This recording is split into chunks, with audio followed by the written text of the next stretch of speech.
नमस्कार साथियों, वेबसॉल्व के डिजिटल प्लेटफॉर्म पर मैं डॉक्टर अमित व्यास आपका बहुत बहुत स्वागत करता हूं।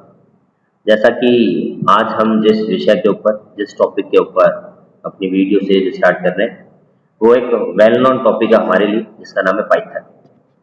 आजकल आप सभी जानते हैं कि लगभग सभी टेक्नोलॉजीज, जितने भी न्यू आईटी ट्रेड्स हैं, वो सभी पाइथन को फॉलो कर रहे हैं। और पाइथन के आधार पर हम आसानी से, चाहे डेटा साइंस की जॉब है, मशीन लर्निंग, आर्टिफिशियल इंटेलिजेंस जैसे न्यू न्यू टॉपिक्स को, न्यू न्यू टेक्नोलॉजी को आसानी से कैप्चर कर सकते हैं। जितने भी बीसीए के, एमएससी के और एमसीए के स्टूडेंट हैं, और साथ में ये भी कहना चाहूंगा जो भी हमारे नॉन टेक स्टूडेंट्स हैं जो आईटी के अंदर अपना करियर देख रहे हैं, तो उन्हें जरूरी नहीं है कि हम बीसीए और एमसीए और एमएससी के साथ ही कनेक्ट करें। पाइथन जैसी लैंग्वेज के साथ आप अपना एक बहुत अच्छा करियर बना सकते हैं। तो आप सबसे पहले हम स्टार्ट करते हैं कि ये पाइथन है क्या और पाइथन इतनी फेमस है, इतनी पॉपुलर क्यों हो रही है। आजकल हम देख पा रहे हैं कि छोटी क्लासेस, चाहे वो 5वीं है, 8वीं है, 12वीं है, इनमें भी लगभग पाइथन के कंटेंट को शामिल किया गया। और पाइथन एक पूर्ण रूप से इंटरप्रेटेड लैंग्वेज है। हालांकि हम जानते हैं कि पाइथन के आधार पर हम वेब में भी काम कर सकते हैं और हम जितने भी न्यू ट्रेड है उसके साथ भी काम कर सकते हैं, चाहे हमारी साइबर सिक्योरिटी है, मशीन लर्निंग है, इनमें भी पाइथन के साथ काम किया जाता है। पाइथन एक हाई लेवल इंटरप्रेटेड और जनरल पर्पज प्रोग्रामिंग लैंग्वेज है और ये इजी टू लर्न है। अभी मैंने हाल में आपको कहा है कि नॉन टेक स्टूडेंट्स भी इसमें आसानी से अपना करियर बना सकते हैं और इसे गुडो वैन रॉसम ने 1991 में डेवलप किया। साथियों, पाइथन के फेमस होने का मुख्य कारण है लॉट्स ऑफ लाइब्रेरी। पाइथन में जितने भी कोड है वो सब बने हुए हैं, इनबिल्ट है, पार्ट ऑफ ओपन सोर्स है। आसानी से आप उन्हें लाइब्रेरीज के माध्यम से अपने कोडिंग में शामिल कर सकते हैं। जैसा कि हम हाई लेवल की बात करें तो प्रोग्रामिंग के भी 3 अलग अलग फॉर्मेट बनाए गए हैं, जिसमें low level programming, middle level programming और हाई लेवल प्रोग्रामिंग को शामिल किया गया।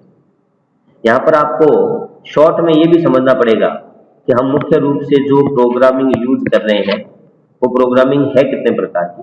तो प्रोग्रामिंग में अगर हमने बेसिक क्लासेस पढ़ी है तो वहां पर हम सबसे पहले मशीनरी लैंग्वेज के बारे में पढ़ते हैं, उसके बाद हम असेंबली लैंग्वेज के बारे में पढ़ते हैं और आज के समय में हाई लेवल लैंग्वेज को सबसे ज्यादा प्रेफरेंस दी जाती है।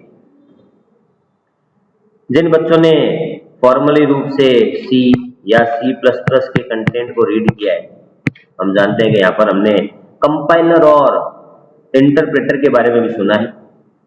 तो मैं ये बताना चाह रहा हूँ कि पाइथन पाइथन में जब हम काम कर रहे हैं तो पाइथन एक पूर्ण रूप से इंटरप्रेटेड लैंग्वेज है। पाइथन का जो कोड है वो बहुत इजीली तरीके से, जिस तरह से जावा के अंदर जेवीएम है, वैसे ही पाइथन का खुद का वर्चुअल प्लेटफॉर्म है। इसके माध्यम से कोड बहुत जल्दी से एग्जीक्यूट हो जाता है।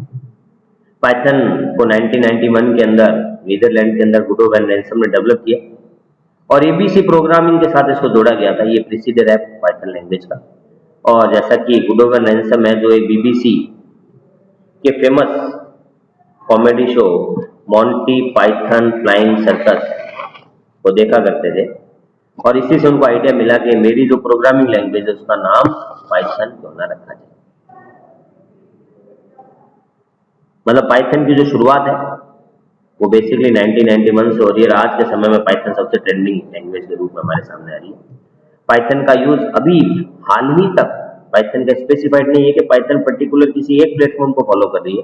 पाइथन का यूज हम वेब डेवलपमेंट, जहां पर जेंगो जैसे फ्रेमवर्क को यूज किया जा रहा है, data science, gaming, desktop application, artificial intelligence, machine learning, automation, cloud computing, जितने भी नए नए फील्ड आ रहे हैं उन सभी का जो बेस है, उन सभी का जो कनेक्टिंग लैंग्वेज है, उसमें पाइथन को प्रमुख रूप से शामिल किया जाता है। पाइथन हम क्यों पढ़े? तो पाइथन अभी मैंने आपको बताया कि नॉन टेक लैंग्वेज के रूप में हमारे सामने आ रही है, मोस्ट पॉपुलर और वाइडली यूज लैंग्वेज है। इसको सीखना बहुत ईजी है क्योंकि इसमें सी और सी प्लस प्लस की तरह कोई फॉर्मेट स्पेसिफाइड डिजाइन नहीं है कि आप पहले हेडर फाइल लगाएंगे, आप पहले मैन मेथड का प्रयोग करेंगे, फिर आप सिंटैक्स को फॉलो करेंगे, ऐसा कुछ नहीं है। ये एक नॉर्मल नेचुरल लैंग्वेज है, आप आसानी से उसमें काम कर सकते हैं। ये इंटरप्रेटेड लैंग्वेज है, इसमें कोड बहुत जल्दी से क्विकली इंटरप्रेटेड हो जाता है, ऑब्जेक्ट ओरिएंटेड प्रोग्रामिंग में फॉलो करती है, ओपन सोर्स है, जीयूआई सपोर्ट है, ग्राफिकल यूजर इंटरफेस, इंटीग्रेटेड है किसी भी डेटाबेस के साथ, किसी भी प्रोग्रामिंग के प्लेटफॉर्म के साथ आप इसको जोड़ सकते हैं। और लॉट्स ऑफ लाइब्रेरी, जो मैं आपको बार बार कहना चाह रहा हूँ कि पाइथन के फेमस होने का मुख्य कंसेप्ट है लॉट्स ऑफ लाइब्रेरी। सारे मेथड, फंक्शन, प्रोसीजर पहले से बने हुए हैं जहां पर हम प्रोग्राम में इन्हें आसानी से इंपोर्ट कर सकते हैं। पाइथन के जो मेन फीचर्स है वो इजी है, ओपन सोर्स है, सभी प्लेटफॉर्म के साथ लगभग इसको हम इंटीग्रेटेड कर सकते हैं। ऑब्जेक्ट ओरिएंटेड प्रोग्रामिंग जैसे class, object, inheritance, encapsulation, polymorphism जैसे कंसेप्ट को भी पाइथन आसानी से फॉलो करता है और लार्ज लाइब्रेरी का इसके अंदर कनेक्शन है जो इसको बहुत ही ज्यादा सॉलिड और बहुत ही ज्यादा एक्सप्रेसिव बनाता है। हम जो आज के नए फील्ड है, जैसा अभी मैंने बार बार बोला है कि चाहे हमारे एआई की फील्ड है, डेटा साइंस की फील्ड है, वेब डेवलपमेंट की फील्ड है, इन सभी में प्रमुख रूप से किसको शामिल किया जा रहा है? पाइथन को शामिल किया जा रहा है। पाइथन के जो नए नए फ्रेमवर्क हमें दिखाई दे रहे हैं, जिसमें मुख्य रूप से अगर हम वेब के सिनेरियो में काम करना चाह रहे हैं, अगर आप चाह रहे हैं कि आपको वेब डेवलपमेंट में काम करना है यूजिंग अ पाइथन, क्योंकि हाल ही के ट्रेंड में आप फुल स्टैक डेवलपमेंट के साथ काम कर रहे हैं, हाल ही के सिनेरियो में आप मर्न स्टैक के साथ काम कर रहे हैं, अब इनमें एआई टूल को भी शामिल किया गया, तो जेंगो, चेरीपाई जैसे फ्रेमवर्क भी हमें मिलते हैं जहां पर हम आसानी से वेब का काम कर सकते हैं। अगर आप जीयूआई एप्लीकेशन में काम करना चाह रहे हो तो यहाँ पर टीके, पाईक्यूटी जैसे फ्रेमवर्क आपको मिलेंगे।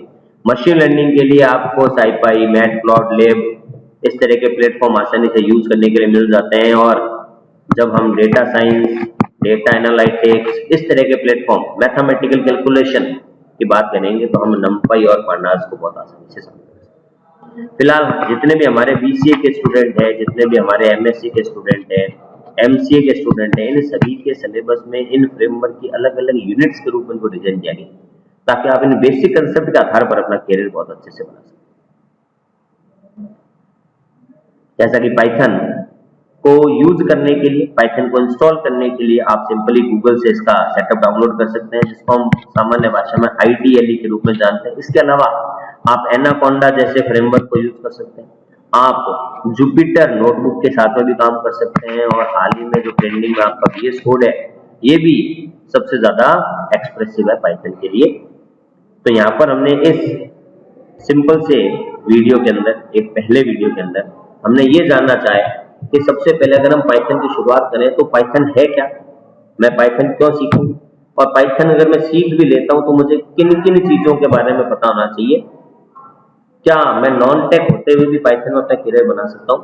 इसी वीडियो सीरीज के माध्यम से हम 1 to 1 सभी टॉपिक्स को आगे डिस्कस करेंगे। तो आप इस सीरीज के साथ जुड़े रहिए, चैनल के साथ जुड़िए।